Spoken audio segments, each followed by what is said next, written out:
నమస్తే, welcome to morning bulletin. Group 1 పరీక్షల విషయంలో రాష్ట్ర ప్రభుత్వం నిరుద్యోగుల భవిష్యత్తుతో ఆటలాడుతుందని బీఆర్ఎస్ వర్కింగ్ ప్రెసిడెంట్ కేటీఆర్ ఆరోపించారు. వాల్యుయేషన్లో ఎక్కడ తప్పు జరిగిందో, కుంభకోణంలో ప్రభుత్వ పెద్దలు ఎవరైనా ఉన్నారో తేల్చేందుకు సిట్టింగ్ జడ్జితో జ్యుడిషియల్ విచారణ జరపాలని ఆయన డిమాండ్ చేశారు. పరీక్షను రద్దు చేసి మళ్లీ నిర్వహించాలని స్పష్టం చేశారు. నిరుద్యోగ సమస్యపై ప్రత్యేక అసెంబ్లీ సమావేశాలు పెట్టాలని సూచించారు.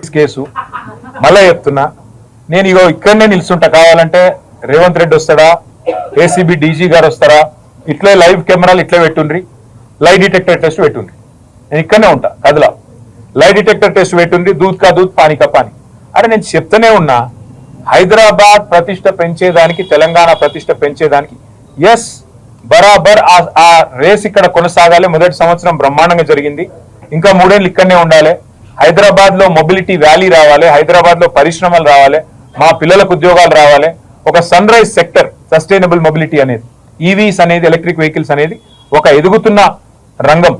ఆ రంగంలో ప్రోత్సాహకాలు ఇచ్చి పరిశ్రమ ఇక్కడ వేళ్ళునుకోవాలంటే ఈ రేస్ ను ఒక ఆకర్షణగా పెట్టి దాని చుట్టూ పరిశ్రమను విస్తరించేలాగా చేయాలనేది ఒక ఆలోచనతో మేము ప్రయత్నం చేసినాము.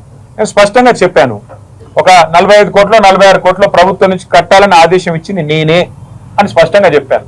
ఆ 46 కోట్లు ప్రభుత్వం నుంచి ఇక్కడ నుంచి పోయినాయి, బ్యాంకు ద్వారానే పోయినాయి, అవతల వాళ్ళ దగ్గర ఉన్నాయి. రూపాయి ఎక్కడ తారుమారు కాలేదు. ఇక్కడ నుంచి పోయిన ప్రతి రూపాయికి అక్కడ లెక్క ఉంటే ఇక అవినీతి ఎక్కడిది, అవినీతిని నిరోధించడానికి అవినీతి నిరోధక శాఖ ఎక్కడిది, అందులో స్కామ్ ఎక్కడిది, మన్ ఎక్కడిది, మశానం ఎక్కడిది. అందుకే దీన్ని ఒక లొట్టపీస్ కేసు అని చెప్పినా, మళ్ళీ చెప్తా ఉన్నా, ఏమేస్తారో ఛార్జ్ షీట్లు, ప్రాసిక్యూషన్లు, జైళ్లు వేసుకోండి. నేను లైవ్ టీవీల ముందు మళ్ళీ చెప్తున్నా, నాకు ఎంత దమ్ముంటే నేను చెప్పాలి. ఈ దేశంలో రాజకీయ నాయకుడు అని చెప్పినాడవే, నా మీద ఏమైనా కేసు పెడితే రారాబాయి చూసుకుందాం, పెట్టు లై డిటెక్టర్ అన్నాడు 2 వరకు. నేను చెప్తున్నారా, కాళేశ్వరం ప్రాజెక్టుకు నిర్మాణం పూర్తిగా తలా తోక లేకుండా కట్టడంతోనే కూలిపోయిందని కాంగ్రెస్ ఎంపీ అద్దంకి దయాకర్ తీవ్ర విమర్శలు గుప్పించారు.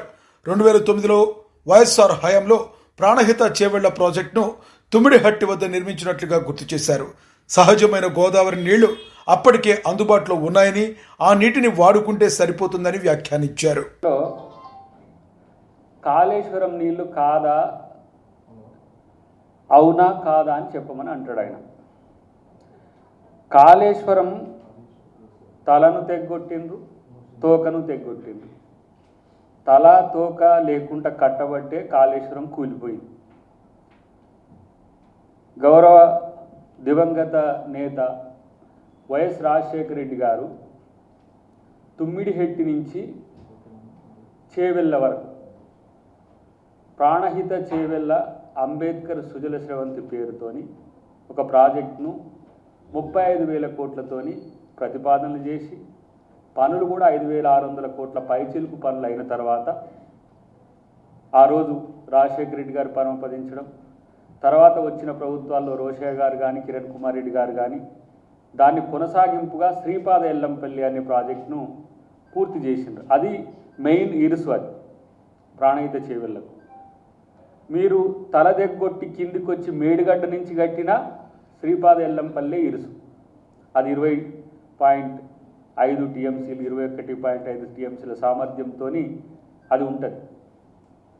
ఇప్పుడు మేడిగడ్డ నుంచి లేదు, సుందిళ్ళ నుంచి లేదు, అన్నారం నుంచి ఎత్తిపోసేది లేనప్పుడు సహజ గోదావరి నుంచి వస్తున్న నీటిని, అంటే శ్రీరామ్ సాగర్ నుంచి వస్తున్న నీటిని ఇదే ఎల్లంపల్లి నుంచి ఎత్తిపోస్తే ఇది కాళేశ్వరం నీళ్ళు ఎట్లయితాయి? ఎల్లంపల్లి ప్రాజెక్టుపై కాంగ్రెస్ చేసిన ఆరోపణను ఖండించారు. బీఆర్ఎస్ సీనియర్ నేత హరీష్ రావు తీవ్రంగా స్పందించారు. శ్రీపాద ఎల్లంపల్లి ప్రాజెక్టు కాంగ్రెస్ హయాంలో పూర్తి కాలేదని గుర్తు చేశారు. బీఆర్ఎస్ అధికారంలోకి వచ్చిన తరువాతే 2,052 కోట్లు ఖర్చు చేసి ఎల్లంపల్లి ప్రాజెక్టును పూర్తి చేసినట్లు ఆయన వివరించారు. 2016లో పూర్తి స్థాయిలో 20 టీఎంసీల నీళ్లు రిజర్వ్ చేసిన ఘనత బీఆర్ఎస్ ప్రభుత్వాందేనని తెలిపారు. కట్టింది కేసీఆర్ గారి హయాం, కత్తిరించేది నువ్వు అయిపోయినావు. శ్రీపాద ఎల్లంపల్లి ప్రాజెక్టు మేమే కట్టినాం, శ్రీపాదరావు పేరు పెట్టినామంటే మీలాగా మేము చిన్నగా ఆలోచించలే. పేర్లు మార్చుడు, లేకపోతే కత్తెర జేబులో పెట్టుకొని పోయి రిబ్బన్లు కత్తిరించే ఆలోచనలు కేసీఆర్ గారు ఎప్పుడు చేయలే. కేసీఆర్ గారు బ్రాడ్గా ఆలోచించిండ్రు, రాష్ట్రం కోసం, ప్రజల కోసం ఆలోచించిండ్రు తప్ప నీలాగా దిక్కుమాలిన దివాలా కోరు రాజకీయాలకు ఎప్పుడు కూడా పాల్పడలేదు. ముఖ్యంగా మీరు చూస్తే ఎల్లంపల్లి ప్రాజెక్టు అసలు కాంగ్రెస్ హయాంలో పూర్తయిందా? అది బీఆర్ఎస్ వచ్చిన తర్వాత ఆ రోజు నీటిపారుదల శాఖ మంత్రిగా నేనే ఉన్నాను. దాంట్లో హై లెవెల్ బ్రిడ్జ్ పూర్తి కాలేదు, R&R పూర్తి కాలేదు, ల్యాండ్ ఎక్విజేషన్ పూర్తి కాలేదు, గ్రామ ప్రజలను ఖాళీ చేయించలేదు. బీఆర్ఎస్ వచ్చిన తర్వాత ఎల్లంపల్లి ప్రాజెక్టు మీద 2052 కోట్ల రూపాయలు ఖర్చు పెట్టి ఆ ప్రాజెక్టును పూర్తి చేసి 2016 సంవత్సరంలో పూర్తి స్థాయిలో 20 టీఎంసీ తెలంగాణకు సకాలంలో ఆర్థిక సహాయం అందించాలని కేంద్ర ఆర్థిక మంత్రి నిర్మలా సీతారామన్ కోరామని కాంగ్రెస్ ఎంపీ మల్లు రవి తెలిపారు. ఈ విషయంలో ఆమె సానుకూలంగా స్పందించినట్లుగా వెల్లడించారు. రాష్ట్ర అవసరాలకు అనుగుణంగా సహాయక చర్యలు తీసుకోవాలని వివరించామని చెప్పారు. దీనికి సంబంధించి 10 రోజుల్లో పూర్తి వివరాలు పంపిస్తామని నిర్మలా సీతారామన్ హామీ ఇచ్చినట్లుగా మల్లు రవి పేర్కొన్నారు. మరి ఫైనాన్స్ మినిస్టర్ గారితో మాట్లాడటం జరిగింది. మినిస్టర్ గారు సానుకూలంగా స్పందించారు. 10-15 రోజుల్లో మళ్ళీ దీనికి సంబంధించి మీకు వివరాలు పంపిస్తానని చెప్పారు. దాని ప్రకారం రాష్ట్ర ప్రభుత్వం పనిచేసుకోవచ్చు అని చెప్పారు. అన్నిటి గురించి మాట్లాడాము. 10-15 రోజుల్లో వాటి మీద కొన్ని వివరాలు రాష్ట్ర ప్రభుత్వానికి ఇస్తున్నాం. ఇప్పుడు 7 గంటలకి సర్ఫేస్ ట్రాన్స్పోర్ట్ మినిస్టర్ ఆయన్ని వారి ఇంటి దగ్గర కలవటం జరిగింది. రేపు 2 మినిస్టర్లకు అడుగుతున్నారు. అది రేపు. రైతులకు ఉపయోగపడే చర్యలేవి చంద్రబాబు రాజకీయ చరిత్రలో లేవని వైఎస్ఆర్ కాంగ్రెస్ ఎమ్మెల్సీ లేళ్ల అప్పిరెడ్డి తీవ్రంగా విమర్శించారు. కూటమి ప్రభుత్వం రైతుల ఉసురు పోసుకుంటుందని ఆరోపించారు. వైసీపీ నేతలు మాట్లాడిన తర్వాత మాత్రమే యూరియా కొరతపై ఈ ప్రభుత్వం సమీక్షలు జరుపుతుందని ఎద్దేవా చేశారు. ఒకవైపు రైతులు రోడ్డెక్కి బాధలు పడుతుంటే మరోవైపు సూపర్ 6 సూపర్ హిట్ అంటూ సభలు పెట్టడానికి చంద్రబాబుకు మనసు ఎలా వచ్చిందని అప్పిరెడ్డి ప్రశ్నించారు. చేసినటువంటి పరిస్థితులు చంద్రబాబు నాయుడు గారి చరిత్రలో లేవన్న అంశాన్ని ఈ సందర్భంగా చెప్పదలుచుకున్నా. రైతాంగం ఉసురు కొట్టుకుంటా ఉంది, రైతాంగాన్ని ఇబ్బందులు పెడతా ఉన్నారు. తప్పనిసరిగా దీనికి సంబంధించినటువంటి ప్రతిఫలం మీరు అనుభవించక తప్పదు. కూటమి ప్రభుత్వం కొట్టుకుపోవటం అనేది భవిష్యత్తులో రైతాంగం వాళ్ళు ఇచ్చే తీర్పులనే మీకు స్పష్టంగా కనబడబోతుందన్న అంశాన్ని కూడా ఈ సందర్భంగా చెప్తా ఉన్నాం. నాకు ఆశ్చర్యం కలిగింది. ఉదయం నుంచి చూస్తా ఉన్నాం. వైఎస్ఆర్ కాంగ్రెస్ పార్టీ మాట్లాడిన తరువాత మాత్రమే యూరియా గురించి సమీక్షలు పెట్టారు. నడ్డాతో మాట్లాడుతా అన్నాడు. 50,000 బస్తాలు తీసుకొస్తా అన్నాడు. అసలు ఎప్పుడు వస్తాయి మీ సమీక్షలు? ఎవరి ప్రయోజనాలను కాపాడటం కోసం? ఇవాళ వాస్తవానికి ఖరీఫ్ సీజన్లో 60% మంది రైతులు మాత్రమే పంటలు వేశారు. కనీసం వేసినటువంటి 60% మంది రైతాంగానికి సంబంధించి యూరియాని సరఫరా చేయటంలో ఈ ప్రభుత్వం ఘోరంగా వైఫల్యం చెందింది. పేరుకు మాత్రం లక్షల్లో చెబుతా ఉన్నారు యూరియా దిగుమతి అయింది రాష్ట్రానికని. కానీ ఎక్కడికి వెళ్ళింది? నిశ్చయంగా పరిశీలన చేస్తే ఇవాళ బ్లాక్ మార్కెట్లో ఒక్కొక్క బస్తాకి 400 రూపాయలు 500 రూపాయలకి బ్లాక్ మార్కెట్లో అమ్ముతా ఉన్నారు. ఎవరు అమ్ముతున్నారంటే ఈ ప్రభుత్వానికి సంబంధించినటువంటి కొంతమంది అధికారులతోనూ తెలుగుదేశం నాయకులు కుమ్మక్కై బ్లాక్ మార్కెట్లో ఇవాళ ఎరువుల్ని అమ్ముకుంటున్నటువంటి దౌర్భాగ్యమైనటువంటి పరిస్థితుల్లో ప్రభుత్వం కొనారెళ్తా ఉంది. నేను ఇంకోటి కూడా అడగదలుచుకున్నా. రైతాంగం పక్షాన వైఎస్ఆర్ కాంగ్రెస్ పార్టీ ఈ రోజున ర్యాలీలకి ప్రభుత్వాన్ని మేలుకొల్పే విధంగా వినతి పత్రాలు ఇవ్వాలని కార్యక్రమానికి పిలిపిస్తే అసలు మీరు ఏం చేశారు? నిన్న నుంచి మొదలు పెట్టారు. రాష్ట్ర స్థాయి నాయకులు కాదు, జిల్లా స్థాయి నాయకులు కాదు, మండల స్థాయి నాయకులు కాదు, గ్రామ స్థాయిలో ఉన్నటువంటి గ్రామ స్థాయి నాయకులకు సైతం కూడా సర్పంచులకి, ఎంపీటీసీ సభ్యులకి, లేకపోతే ఎవరైతే రైతాంగంగా యాక్టివ్గా ఉంటా ఉన్నారో వారందరికి కూడా నోటీసులు ఇచ్చి ర్యాలీకి రావద్దని చెప్తారా? వస్తే కేసులు పెడతామని చెప్తారా? జైల్లో వేస్తామని చెప్తారా? అంటే మీరు చెబితే, మీరు భయపెడితే, మీరు నోటీసులు ఇస్తే, పోలీసు ఆంక్షలు పెడితే రైతాంగం ఆగుతారా? తమ ఆకలి కేకల్ని చెప్పడం కోసం వ్యాప్తంగా 74 చోట్ల కూడా పెద్ద ఎత్తున రైతాంగం తరలి వచ్చారు. ఆంక్షల్ని, నిర్బంధాలని పక్కన పెట్టి ఇవాళ మా కడుపు ఘోష వినండి, మా మాటలు ఈ ప్రభుత్వం వినాలా? ఏదో రేపు 10వ తారీఖున సభలు పెట్టారు. సూపర్ 6 సూపర్ హిట్ అంట. అసలు సూపర్ 6 ఎక్కడా? సూపర్ హిట్ ఎక్కడా? బొలోమని రైతాంగం యావత్తు రోడ్లపైకి వచ్చి తమ బాధని, గోడుని వ్యక్తం చేస్తున్నటువంటి పరిస్థితుల్లో మీకు ఆ సభలు పెట్టడానికి మనసెలా వచ్చింది చంద్రబాబు నాయుడు అని అడుగుతా ఉన్నా. యూరియా కొరతపై అమలాపురం నియోజకవర్గంలో రైతులు పెద్ద ఎత్తున బైక్ ర్యాలీ నిర్వహించారు. ఎరువుల బ్లాక్ మార్కెట్ను నిరసిస్తూ నియోజకవర్గ కోఆర్డినేటర్ డాక్టర్ పినిపే శ్రీకాంత్ ఆధ్వర్యంలో ఈ ర్యాలీ జరిగింది. రైతులతో పాటు వైఎస్ఆర్ కాంగ్రెస్ ప్రజాప్రతినిధులు, నాయకులు, కార్యకర్తలు, అభిమానులు పాల్గొన్నారు. అనంతరం ఆర్డీఓ కార్యాలయంలో వినతి పత్రాన్ని సమర్పించారు. ఈ కార్యక్రమంలో ముమ్మడివరం మాజీ ఎమ్మెల్యే పొన్నాడ సతీష్, రాజోలు మాజీ ఎమ్మెల్యే గొల్లపల్లి సూర్యారావు హాజరయ్యారు. రైతులకు అవసరమైన యూరియా సహా ఎరువులను వెంటనే పంపిణీ చేయాలని, పంటలకు గిట్టుబాటు ధర పెంచాలని డాక్టర్ శ్రీకాంత్ డిమాండ్ చేశారు.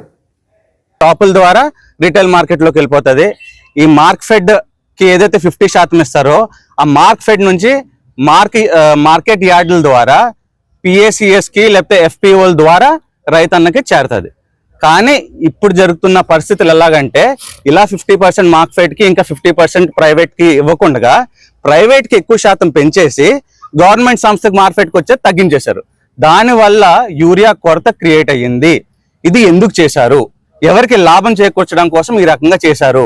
మరి గతంలో చూస్తే జగనన్న ఆర్బీకేలు పెట్టి ఆర్బీకేలకి మొత్తం అంతా యూరియాని ఇచ్చి రైతన్నకి ఎటువంటి ఇబ్బంది లేకుండా కూడా ఆ ఆర్బీకేల ద్వారా రైతన్నకి యూరియా సప్లై చేశారు. తద్వారా దాని మార్కెట్లో దాని డిమాండ్ ఎక్కువ పెరగకుండా ప్రైస్ ఎప్పుడు కూడా నియంత్రణలో ఉండింది.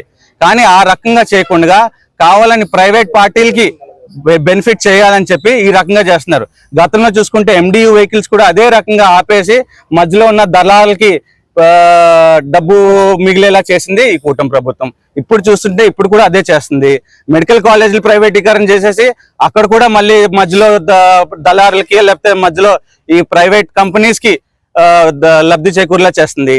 ఇవన్నీ చేస్తుంది. అంతేకాకుండా మళ్ళీ అన్నదాత సుఖీభావ అన్నారు. పోయిన సంవత్సరం అన్నదాత సుఖీభావ 20,000 ఇచ్చింది లేదు. 2 సంవత్సరాలు కలిపి ఇప్పుడు 40,000 ఇస్తారనుకుంటే అందరికీ కూడా ఇచ్చింది 5,000 చొప్పున ఇచ్చి మొత్తం అందులో 7 లక్షల మంది అన్నదాతలకి మరి మోసం వెన్నుపోటు పొడిచింది ఈ కూటమి ప్రభుత్వం.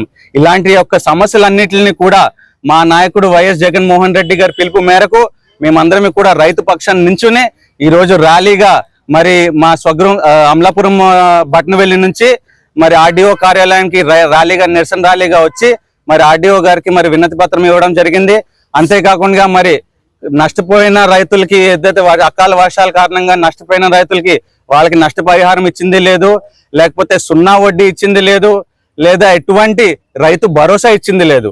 అన్ని రకాలుగాను రైతుని ఇబ్బంది పెడుతున్న ఈ కూటమి ప్రభుత్వంని వాళ్ళ మెడలు వంచడం కోసము మేము ఈ రోజు ఈ కార్యాచరణ రూపొందించుకుని మరి ఆర్డీఓ గారికి వినతి పత్రం ఇవ్వడం జరిగింది.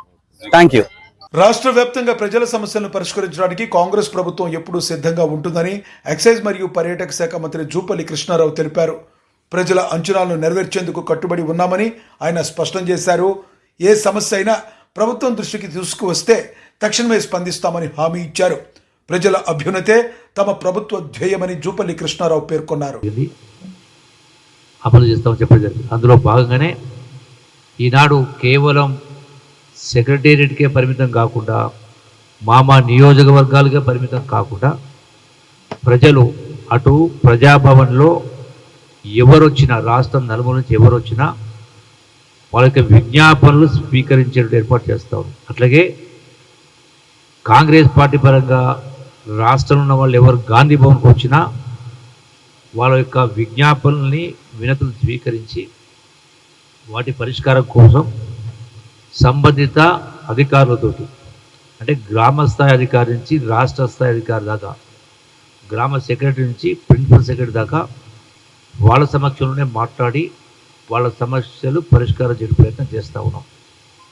ఇందులో మెజారిటీగా వచ్చినట్టు వినతులు నేను గమనించింది 2 ఇక్కడ గాంధీ భవన్లో ప్రజల యొక్క విజ్ఞాపన. ఒకటి, ఇల్లు కావాలి, ఇందిరమ్మ ఇల్లు ఇవ్వండి, డబుల్ బెడ్రూమ్ ఇల్లు ఇవ్వండి అనేటువంటి విజ్ఞాపనలు. రెండవది, భూములకు సంబంధించి ధరణిలో ఇవన్నీ కూడా మేము ఎప్పుడో కొన్నాం, మా పేరు రావడం లేదు, ఎక్స్టెంట్ కరెక్టే లేవు అని రకరకాల వాటికి సంబంధించి.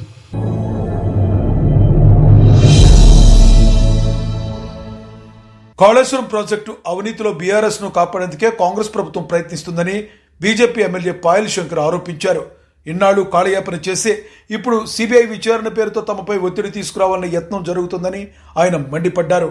అవినీతి నిజాలు బయటపడకుండా కాంగ్రెస్ బీఆర్ఎస్ చేతులు కలిపి పనిచేస్తున్నాయంటూ ఆయన తీవ్రంగా విమర్శించారు. గురించి ఎందుకు ప్రస్తావించలేదు? టెండర్లు లేకుండా నామినేషన్ మీద ఇచ్చినటువంటి వేల కోట్ల రూపాయల కాంట్రాక్ట్ మీద ఎందుకు టీఆర్ లో మీరు ఇంక్లూడ్ చేయలేదు? సిబిఐకి ఇచ్చినటువంటి మీ జీవోని వెంటనే సవరించుకోండి. టర్మ్స్ ఆఫ్ రెఫరెన్స్ లో చాలా విషయాలు చేర్చాల్సినటువంటి అవసరం ఉంది. అసలు తుమ్మిడిహట్టి నుండి కాళేశ్వరంకు మార్చాల్సినటువంటి అవసరం ఎందుకు వచ్చింది? దానికి బాధ్యులు ఎవరు? ఆ విషయాన్ని కూడా టీఆర్ లో చేర్చాలా? 32-33 వేల కోట్లతో పూర్తి కావాల్సినటువంటి ప్రాణహిత చేవెళ్ల 11,000 కోట్ల రూపాయలు ఖర్చు పెట్టిన తర్వాత మిగతా ఇంకో 15-16 వేల కోట్లు ఖర్చు పెడితే పూర్తి ప్రాజెక్టుని 1,00,000 కోట్లు అవినీతికి పాల్పడడానికి కాళేశ్వరంకు ఏ రకంగా దాన్ని మార్చిండ్రో టీఆర్ లో మెన్షన్ జరగాల. మా చేతిలో ఏమీ లేదు, మేము సిబిఐకి ఇచ్చేసినాము, ఇదంతా కేంద్ర ప్రభుత్వ పరిధిలో ఉంటది, టీఆర్ఎస్ పార్టీ మీద చర్యలు తీసుకుంటలేరు బీజేపీ. ఆ రకంగా మళ్ళీ రాజకీయంగా దుమ్మెత్తిపోసి రాజకీయ లబ్ధి పొందాలనే కుట్రలో భాగంగానే మిగతా విషయాలు టీఆర్ లో మెన్షన్ చేయలేదు. 15 రోజులు సమయం ఇస్తున్నాం. ఈ సమయం లోపల ప్రభుత్వం తన నిర్ణయాన్ని మార్చుకొని ఆ టీఆర్ లో మిగతా విషయాలన్నీ జోడించకపోతే మేము త్వరలో సుప్రీంకోర్టు కూడా వెళ్తామని ఈ సందర్భంగా తెలియజేస్తా ఉన్నాం. హిమాచల్ ప్రదేశ్లో వరదలు, కొండ చర్యల కారణంగా నష్టం వాటిల్లిన ప్రాంతాలను ప్రధానమంత్రి నరేంద్ర మోడీ పరిశీలించారు. హెలికాప్టర్లో పర్యటిస్తూ ఆయన ఏరియల్ సర్వే నిర్వహించారు. ఈ సందర్భంగా వరదలతో అధికంగా ప్రభావితమైన కాంగ్రా ప్రాంతాన్ని పరిశీలించారు. ముంపునకు గురైన ప్రాంతాల పరిస్థితులను అధికారుల నుండి అడిగి తెలుసుకున్నారు. బాధిత సమస్యలను పరిష్కరించేందుకు తక్షణ చర్యలు తీసుకోవాలని సూచించారు.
బెల్లంకొండ సాయి శ్రీనివాస్ హీరోగా, కౌశిక్ పెగల్లపాటి దర్శకత్వంలో రూపొందిన కిష్కింధపురి చిత్రం విశాఖలో ప్రచార కార్యక్రమం జరుపుకుంది.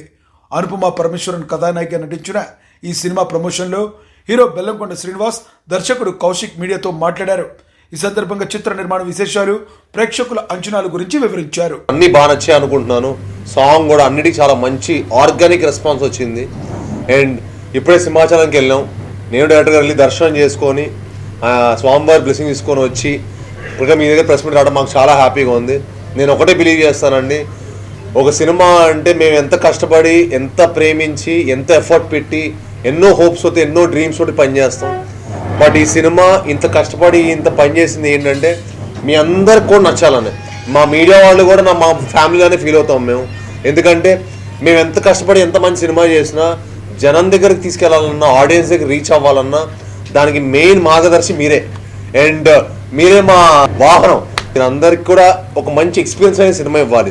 మీరు కూడా తప్పులు వెతికే టైం ఇవ్వకూడదు, మీరు కూడా ఫోన్ పట్టుకునే టైం ఇవ్వకూడదు అని చెప్పి 2 hours 5 minutes చాలా క్రిస్ప్గా వెరీ గుడ్ రన్ టైం తోటి సినిమా ఎప్పుడు స్టార్ట్ అయింది, ఎప్పుడు పరిగెట్టింది, ఎప్పుడు ఫినిష్ అయింది తెలియకుండా అంత పేసీగా ఒక మంచి హారర్ మిస్టరీ, ఒక కొత్త స్పేస్ జానర్. నేను ఇంత కొత్త కథ చేయడం నాకే చాలా హ్యాపీగా ఉంది.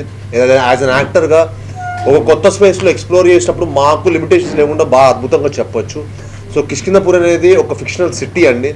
మేము లిమిటేషన్స్ లేకుండా మీకు ఒక అద్భుతమైన కథాబలంతో ఒక మంచి సినిమాటిక్ ఎక్స్పీరియన్స్ ఇవ్వడానికి, అది విజువల్గా పరంగా అవ్వచ్చు, సౌండ్ పరంగా అవ్వచ్చు, కథ పరంగా అవ్వచ్చు, సినిమా స్క్రీన్ ప్లే అవ్వచ్చు, ట్విస్ట్లు అవ్వచ్చు, పర్ఫార్మెన్స్ అవ్వచ్చు, అన్ని ఎలిమెంట్స్లో చాలా హైగా ఉండే సినిమా.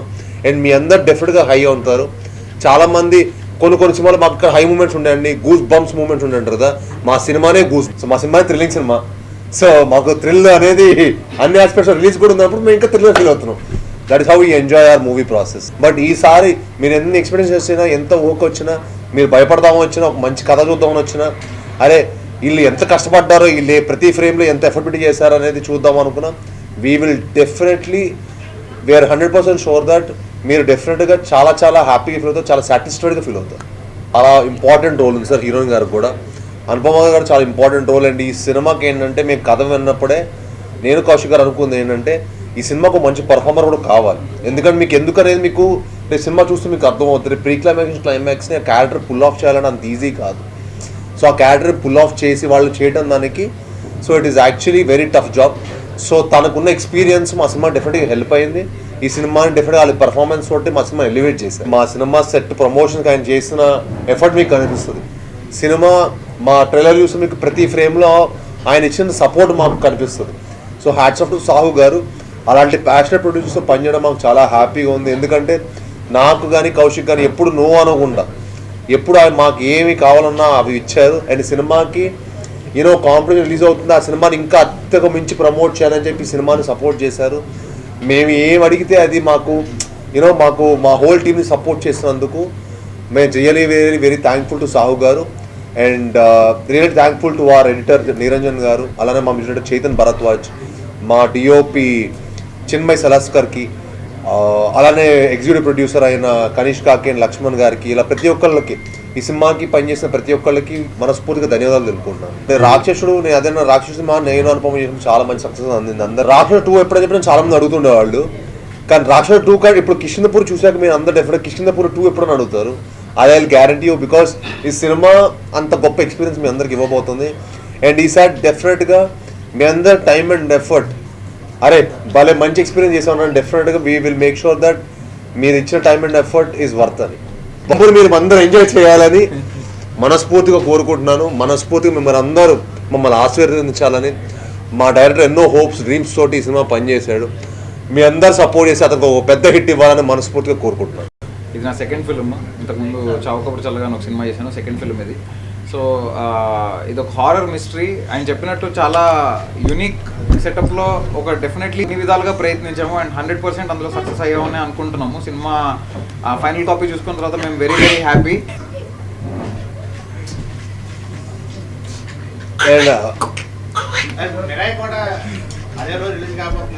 చేతన్ బేసిక్గా తను ఫస్ట్ ఒక 2 రీల్స్ చేసి చూపిస్తాను అని చెప్పి మాకు చేసి చూపించాడు. మేము నిజంగా సర్ప్రైజ్ అయిపోయాము అతని స్కోర్ విన్న తర్వాత. దెన్ ఇమీడియట్లీ అందరం కాన్ఫిడెంట్గా ఓకే విల్ గో ఫార్వర్డ్ అని తనతో వెళ్ళాము. అండ్ తను మేము పెట్టుకున్న నమ్మకాన్ని ఏమాత్రం తగ్గించలేదండి. అండ్ తనకి బేసిక్గా చాలా నాలెడ్జ్ ఉంది మ్యూజిక్ మీద కానీ, ఒక్కొక్క ఇన్స్ట్రుమెంట్ దాని సౌండింగ్ కానీ.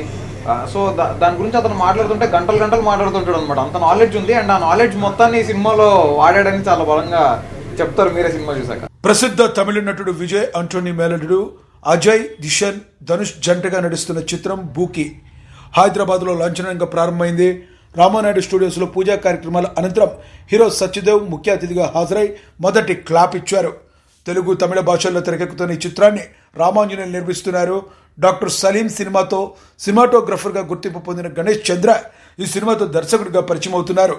వినూత్న కథాంశంతో తెరకెక్కుతున్న ఈ చిత్రంలో మంచు లక్ష్మి, సునీల్, ఇందుమతి, వివేక్ ప్రసన్న కీలక పాత్ర.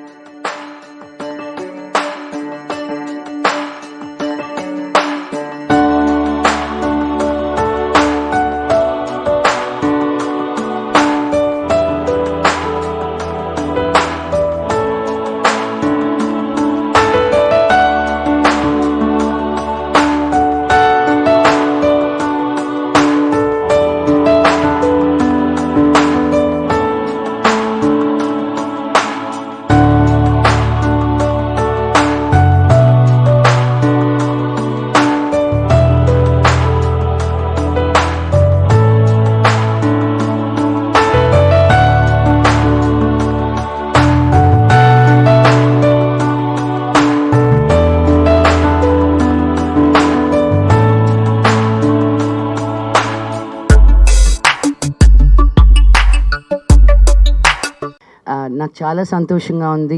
ఒక వెన్ కొలాబరేషన్ జరిగినప్పుడు డిఫరెంట్ లాంగ్వేజెస్ నుంచి మనం కథ పరంగా చాలా ఇంపార్టెన్స్ ఇస్తామన్నమాట. బికాజ్ ఆ కథ యూనివర్సల్గా అందరికీ అర్థం కావాలి, అందరికీ రీచ్ అవ్వాలని. So I'm very very excited to be a part of this film and I wish the director garu all the very best. Hero గారికి, హీరోయిన్ గారికి, విజయ్ ఆంథనీ గారికి, ఇది మీ ఫస్ట్ ప్రొడక్షన్ కదండి, all the very best. Very happy to announce this title, Bookie. We have already started the shooting. I think we are in the midway, and I have seen the footages. It has come out really well. I am really blessed to have Malakshmi Manju garu, Sunil garu, the team, and everything is possible because of the director only. And director Ganesh Chandra has really done a good job in this movie. He's a cameraman basically. He had done camera work for my previous movie, Dr. Salim, and you would have seen is that movie, Dr. Salim. And after seeing the footages of Bookie, I am really, really confident to say that this is definitely going to be a very nice, commercially successful movie. నేనేమో వచ్చి గణేష్ చంద్ర. నేను doctor సలీంతో cinematographer. Vijay Antony సార్కి చాలా thanks. మూవీలో నాకు chance ఇచ్చారు, first movie. అలాగా ఇప్పుడు డైరెక్టర్గా బూకీ sir first movie debut. Thank you so much sir, thank you so much Vijay Antony sir. Maargan తర్వాత మార్గన్కి మీరు ఇచ్చిన అప్రిసియేషన్, మీరు ఇచ్చిన ఒక పొజిషనింగే ఇలాంటి ఒక సెకండ్ ఫిల్మ్ని నాతో చేయడానికి ఒక కాన్ఫిడెన్స్ని ఇచ్చింది.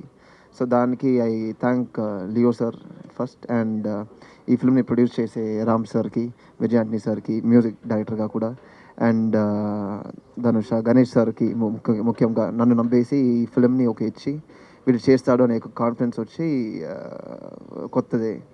అండ్ ఈ ఫిల్మ్లో కూడా నేను అంత చేసిన లక్ష్మీ మంచి మ్యామ్, సునీల్ సార్, అండ్ అన్ని ఆర్టిస్ట్కి ఐఎమ్ రియలీ థ్యాంక్ఫుల్. ఇవి బులెటిన్ అప్డేట్స్.